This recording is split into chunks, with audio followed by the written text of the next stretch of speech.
আজকের এই নিবেদন একটা ভৌতিক আখ্যানকে ঘিরে শুরু হচ্ছে, একটা আর্তনাদ দিয়ে এরকম, না না, এত বড় অভিশাপ দিও না আমার বংশকে, আমার কৃতকর্মের সাজা আমার উত্তরপুরুষদের দিও না, আমার প্রাণ নিয়ে নাও, ওদের ছেড়ে দাও, দয়া করো আমায়, দয়া করো। কিন্তু কোনো লাভ হয়নি, তাই তো? উত্তর এসেছিল খুব নির্মমভাবে। অভিশাপ কখনোই ফেরানো যায় না।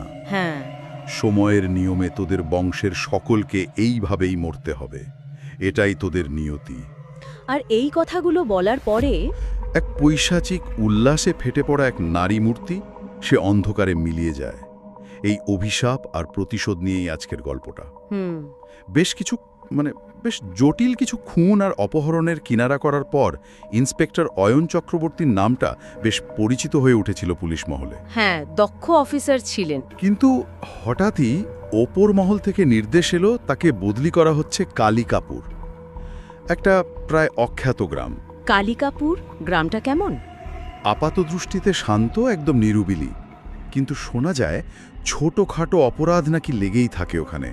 ও আচ্ছা, আর অপরাধীরা গা ঢাকা দেওয়ার জন্য ওই গ্রামটাকেই নাকি বেছে নেয়। সেই জন্যেই বোধহয় ভালো অফিসারের দরকার ছিল। হ্যাঁ, তাই স্থানীয় থানার পরিকাঠামো নতুন করে সাজানোর সিদ্ধান্ত হয়।